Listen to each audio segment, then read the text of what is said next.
믿음의 가정. 믿음의 가정. 다시 한번 우리 서로 보면 인사합시다. 아름다운 믿음의 가정이 되세요. 아름다운 믿음의 가정이 되세요. 네. 사랑하는 성도 여러분, 이 시대는 풍요로운 것 같지만, 그리고 굉장히 편리한 것 같지만, 사실은 가장 무서운 위기가 이 시대에 우리 가운데 있어요. 그건 뭐냐면 가정이 흔들리고 있다는 거예요. 부모와 자녀의 관계가 약해져가고 서로 사랑하면서도 보지 않고 살고, 가족들 간에도 서로 상처를 주고 그 상처 때문에 관계를 단절하고, 그렇게 홀로 살아가는 시대. 집은 점점 커지는데 가정은 없는, 함께 살아도 울고 웃고 같이 밥 먹는 시간이 없는 그런 시대, 그런 가정들 속에 우리가 살아가고 있어요. 하나님께서는 여전히 아름다운 믿음의 가정을 세우시기 원하십니다. 시편 128편 우리가 읽었던 이 말씀은 하나님이 기뻐하시는 가정의 모습을 가장 아름답게 보여주는 말씀입니다. 원래 이 시는 성전에 올라갈 때 불렀던 찬양 중에 하나예요. 즉 하나님을 예배하는 사람들은 어떤 복을 누리는가, 어떤 삶을 사는가 하는 그런 시인데, 그런 사람들은 어떤 복을 누리냐면 하나님이 세우시는 아름다운 믿음의 가정을 누리며 사는 복을 얻게 된다는 것이에요. 그래서 오늘 본문을 통해서 하나님이 기뻐하시는 믿음의 가정은 어떤 가정인가 하는 것을 몇 가지로 살펴보려고 해요. 그런데 여러분, 오늘 우리 주일학교 친구들도 예배를 드리고 오랜만에 다 같이 예배를 드리는데 걱정이 있죠. 그리고 오늘 식사가 맛있다 그러는데 목사님이 설교를 길게 하시면 어떡할까, 이런 염려가 드시죠? 네. 옆 사람과 시온이가 그 옆 사람과 인사하세요. 염려하지 마세요. 염려하지 마세요. 아멘. 염려하지 마세요. 제가 믿음은 적어도 눈치는 있어요. 그렇지만 시간이 중요한 게 아니라 여러분들이 오늘 하나님 말씀에 집중해 주세요. 그러면 제가 가장 중요한 핵심만 여러분들과 함께 나누고 그것을 기억하는 것으로 오늘 예배를 대신하려고 하니까, 자, 하나님이 기뻐하시는 아름다운 믿음의 가정의 특징 첫 번째는 딱 따라합시다. 하나님을 경외하며 그의 길을 걷는 자마다 복이 있도다. 1절 말씀이에요.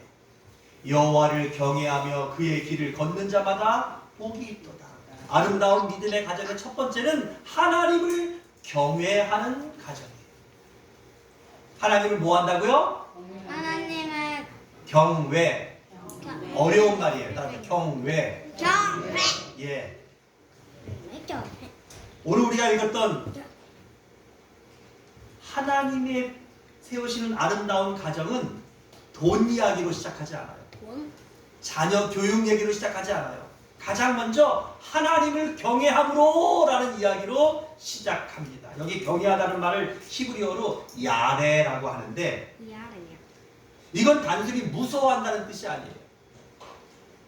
존경하고 사랑하고 하나님 앞에서 자신을 낮추며 살아가는 태도를 말하는 게 바로 경외예요.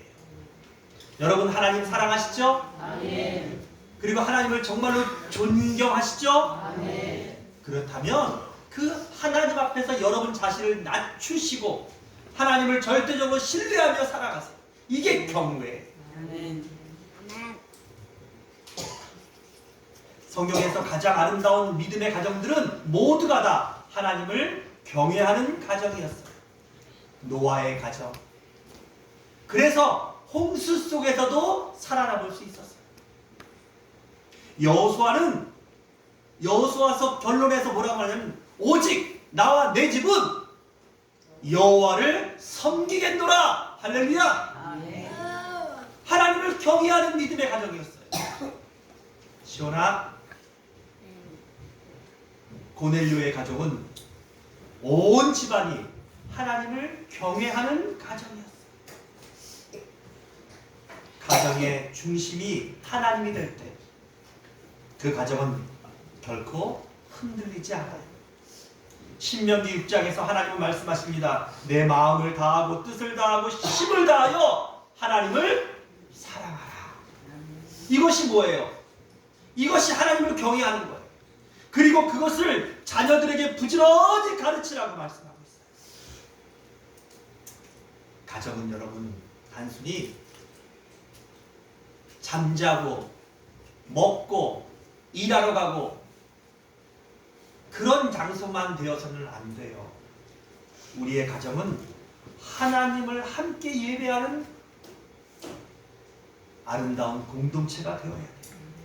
같은 믿음을 가지고 같은 소망을 가지고 같은 사랑을 가지고 사는 아름다운 믿음의 공동체가 되어야 해요. 오늘날 많은 가정이 무너지는 이유는 돈 때문만은 아니에요. 각자 성격이 다르기 때문이 아니에요. 하나님을 잃어버렸기 때문이에요. 우리의 가정에 더 이상 하나님이 계시지 않으니까 그 가정들이 너무나 쉽게 너무나 빠르게 무너져 가고 있는 거예요. 예배가 사라지고 기도가 사라지고 말씀 읽는 소리가 사라지면 결국 가정의 온도가 식어져 가는 거예요. 하지만 여러분, 아무리 작은 집이라도, 아니 내가 방 한 칸에 사는 그런 가정이라도 그것에 하나님이 계시면 우리의 가정은 천국 같은 온도가 되는 것을 믿으시기 바랍니다. 아멘. 그리고 여러분, 오늘 부모 되신 여러분들이 하나님을 온전히 경외하십시오. 자녀에게 말보다 삶으로 하나님을 경외하는 것을 보여주십시오. 그리고 그 가정 안에서 함께 하나님께 기도하는 모습. 그래서 저는 다른 기도보다도, 특별히 뭐 예배하자 하는 기도보다도 여러분들이 꼭 식사할 때마다 하나님께 기도하는 변함없는 모습들을 여러분들이 하나님 앞에 보여드리기 바라고, 그 모습을 여러분들의 자녀들에게 보여줄 수 있기를 바랍니다. 두 번째, 하나님이 기뻐하시는 아름다운 믿음의 가정은 따라합시다. 수고의 열매를 누리는 가정이다. 자, 2절 말씀해 보니까 내가 내 손이 수고한 대로 먹을 것이라. 내가 복되고 형통하리로다. 그랬어요. 하나님은 게으름을 복이라고 말하지 않습니다. 말씀하지 않으세요. 수고하는 대로 먹는 삶을 복이라고 말씀하십니다.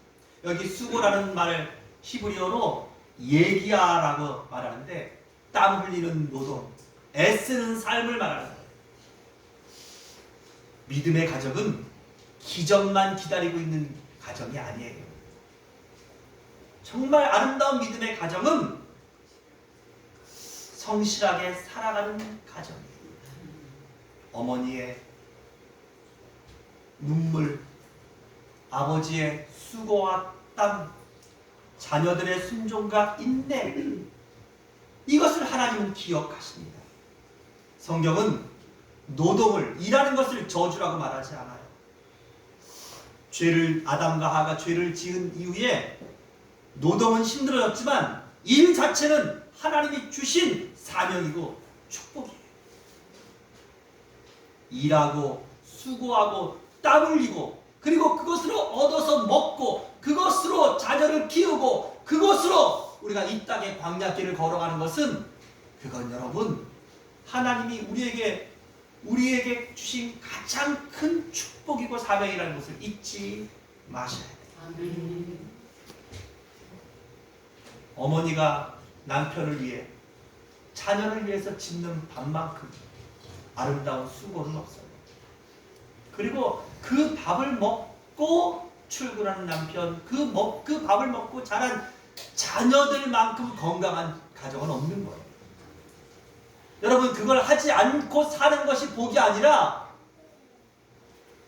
그걸 기쁘게 지금도 하고 있으니 복임을 여러분 잊지 마셔야 돼요. 하나님은 말씀하셔요. 뭐라고요? 네가 네 손이 수고한 대로 먹을 것이다. 네가 복되고 형통하리로다. 골로새서 3장은 그래서 말합니다. 무슨 일을 하든지 사람에게 하듯 하지 말고 주께 하듯 하라. 여기서 중요한 것은 우리가 수고할 때 누구에게 하듯 하라고요? 내가 남편을 위해서 밥을 짓지만 하나님께 하듯 하라고. 내가 교회 청소를 하지만 하나님을 위하여 청소한다고 생각하시면서 하라는 거예요.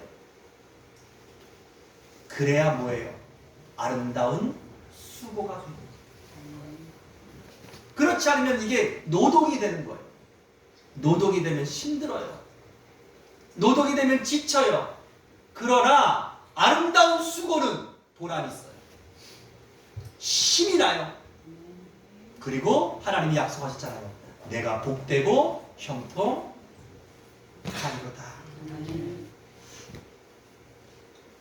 오늘 저는 우리 초대교회 모든 성도들의 가정이 내 손이 수고한 대로 먹는 복을 이 땅에 사는 동안에 누리시기를 주의 이름으로 축원합니다. 아멘. 그럴 때 하나님께서 복되게 하시고 형통하게 하신다고 약속하신 것을 잊지 마세요. 아멘.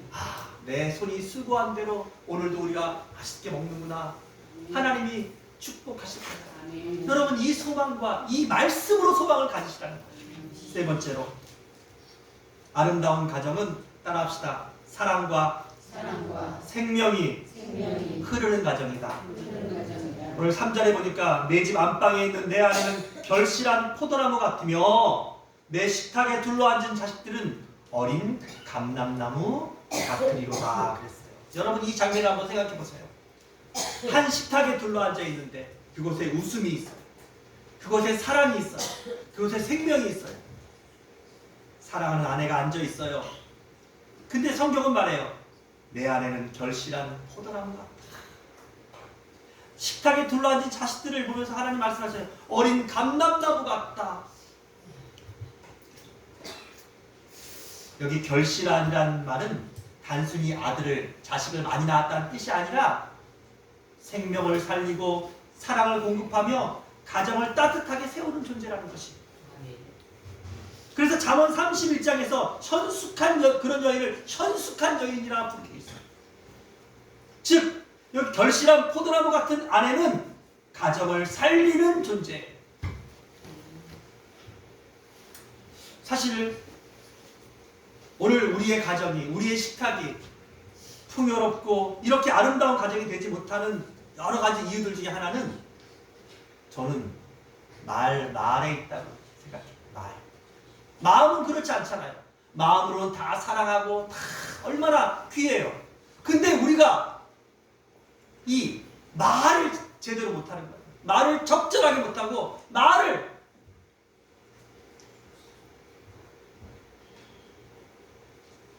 마음은 그렇지 않으면서 상처 주는 말을 하고, 마음은 그렇지 않으면서 그냥 툭 하고 그냥 감정적인 말이 나와버리고, 마음은 그렇지 않으면서 그 말 때문에 상처를 주고 후회하고, 나도 상처받네. 사랑하는 여러분, 아름다운 믿음의 가정은 서로를 살리는 말로부터 시작되는 거예요. 우리 서로 인사해 봅시다. 수고했습니다. 괜찮습니다. 사랑합니다. 반갑습니다. 여러분, 우리가 이런 말로 서로를 위로하고 이런 말로 우리가 식탁에 모이고 또 이런 말로 서로에게 힘을 준다면 우리의 가정은 얼마나 아름다운 믿음의 가정이 되겠습니까? 자녀는 감람나무 같다 그랬어요. 감람나무의 특징은 뭔지 아세요? 이게 장수하는 나무예요. 오래 살고 쉽게 죽지 않아요. 그래서 히브리 문화에서 감람나무는 평화를 상징해요. 그리고 여러분 잘 아는 것처럼 지금이야 뭐 여러 가지 기름들이 많지만 고대 근동에서 유일한 기름은 바로 이 감람나무로 만든 기름이에요. 그리고 이 감람나무는 축복을 의미해요. 그리고 또 한 가지, 이 감람나무의 중요한 의미는 지속성, 변하지 않는 거예요. 여러분, 우리의 자녀가 이런 평화를 누리고 기름 부음을 받고 축복을 받고 그리고 늘 변하지 않는 마음과 믿음과 그런 아름다운 모습으로 자라는 것, 이런 자녀들을 성경은 감람나무 같으리로다 그렇게 말하고 있습니다.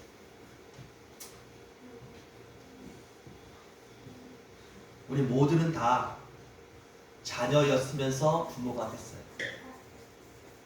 근데 한 번도 연습을 해본 적이 없잖아요.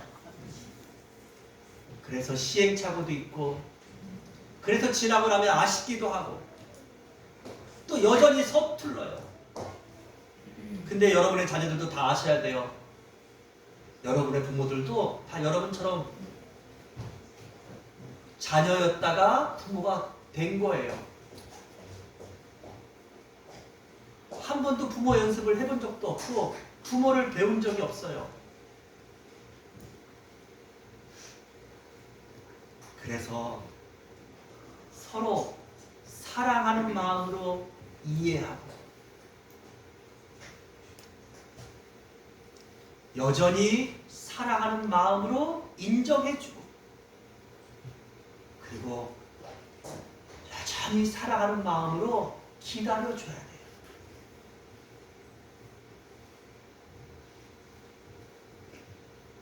특별히 디모데는 외할머니 로이스와 어머니 유니게의 믿음으로 정말 바울을 위해서 또 초대교회를 이루는 일에 너무나 귀하게 하나님이 사용하시는 그릇이 되었어요. 가정에서 흘러가는 믿음은 세대를 살립니다. 나는 여러분의 이 아름다운 믿음과 마음들이 변하지 않고 그리고 그 마음과 믿음으로 하나님 앞에 여러분의 자녀를 위하여 기도하시는 그 기도로 하나님께서 우리의 자녀들이 우리보다 더 하나님을 기쁘시게 하는 자녀들로 우리보다 더 행복하고 보람된 인생을 살아가는 주인공들로 하나님 앞에 쓰임받게 되기를 주의 이름으로 축복합니다. 아멘. 축복합니다. 아멘. 마지막으로 아름다운 믿음의 가정은 하나님이 주시는 따라합시다. 평안을 누리는 가정입니다.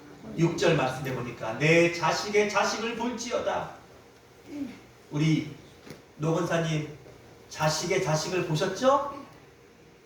아멘 하세요. 우리 권장모님도 자식의 자식을 이미 보셨죠? 아멘. 아멘. 장세한 장모님도 우리 고정선 집사님도 곧 자식의 자식을 보게 될 걸 믿습니다. 아멘. 곧 보실 거예요. 곧. 아멘. 김옥경 집사님도 보셨고 네, 저희도 기다리고 있어요. 그런데 중요한 것은 뭐냐면 자식의 자식을 보며 장수하는 복도 복이지만 그 모든 것을 보는 우리의 심령이 뭐가 해야 돼요? 평안해야 돼요. 아멘. 우리의 마음이 우리의 가정이 평안해야 돼요. 아멘. 근데 그 평안이 뭐예요? 하나님이 주셔야 돼요. 이스라엘에게 평강이 있을지어다. 이때 평강이 히브리 말로 샬롬이에요. 이건 단순히 싸움이 없는 상태가 아니에요. 하나님과의 관계가 회복된 상태, 마음이 온전한 상태, 가정이 조화를 이루는 상태, 우리의 영혼이 안정된 상태를 샬롬이라고 합니다. 그래서 이스라엘 사람들은 만날 때마다 샬롬 샬롬, 지난번에 이스라엘 선교사 모습 샬롬 샬롬 샬롬 3번씩 한다면서 그만큼 그 샬롬은 중요한데 이건 여러분 돈으로 얻을 수 있는 게 아니에요. 내가 어떤 위치에 올라간다고 이 샬롬이 있는 게 아니에요.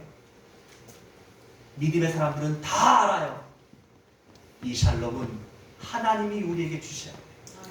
이 샬롬이 여러분들 심령 안에 가득하기를 주의 이름으로 축복합니다. 아멘. 여러분의 가정 안에 풍성하기를 주의 이름으로 축복합니다. 아멘. 그리고 그 샬롬이 여러분의 자손의 자손에게 흘러가기를, 그리고 그 샬롬 속에서 이 광야길을 승리하며 살아갈 수 있는 여러분의 복된 가정 자손들 되기를 주의 이름으로 축복합니다. 아멘. 말씀을 정리합니다. 사랑하는 성도 여러분, 아름다운 믿음의 가정은 완벽한 가정이 아니에요. 성공한 가정이 아니에요. 다툼이 없는 가정도 아니에요. 눈물 없는 가정도 아니에요. 그렇다면 아름다운 믿음의 가정은 무엇입니까? 한번 따라합시다. 하나님을 붙드는 가정이다. 뭐라고요? 하나님을 붙드는 가정이다. 하나님을 예배하는 가정, 하나님께 기도하는 가정, 하나님께 복을 기대하는 가정, 그것이 바로 하나님을 붙드는 가정입니다. 이런 가정은 결코 깨어지지 않습니다. 이런 믿음의 가정은 결코 무너지지 않아요. 하나님이 든든하게 하시고 하나님이 세우시고 하나님이 높여 주십니다. 아멘. 세상의 가정은 점점 흔들리고 있어요. 특히 이 시대의 특징이 뭐예요? 혼술, 혼밥, 혼삼, 혼자 사는 거예요. 여러분, 혼자는 가정이 아니에요. 여러분, 정말 그게 멋있어 보일지 몰라요. 그게 편리해 보일지 몰라요. 그게 무슨 이 시대의 트렌드라고 생각할지 모르겠지만 여러분 속지 마세요. 하나님은 우리에게 가정을 주셨고 하나님은 그 가정이 회복되기를, 그 가정이 믿음 안에 세워지기를, 그 가정이 아름다운 가정으로 되어지기를, 그리고 그 가정이 여러분의 다음 세대의 가정이, 그 다음 세대의 가정이 되기를 원하신다는 것입니다. 시편 128편에서 하나님은 우리의 아름다운 믿음의 가정을 이렇게 말씀하십니다. 하나님을 경외하고 성실함의 열매를 누리고 사랑과 생명이 흐르며 샬롬의 은혜가 넘치는 가정. 이런 가정을 하나님은 뭐라고 말씀하셔요?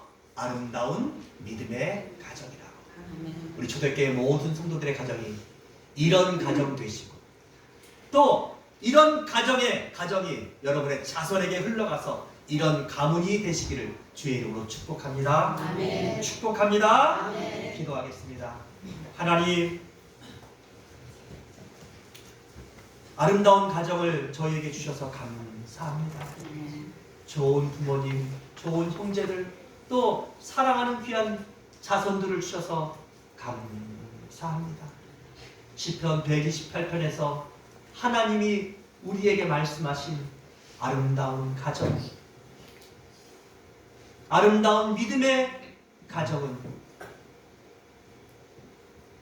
하나님을 경외하고 성실함의 열매를 누리고 사랑과 생명이 흐르고 샬롬의 은혜를 날마다 누리며 사는 가정이라고 말씀하셨사오니 우리 초대교회 모든 성도들의 가정이 이런 가정 되게 하옵소서. 아멘.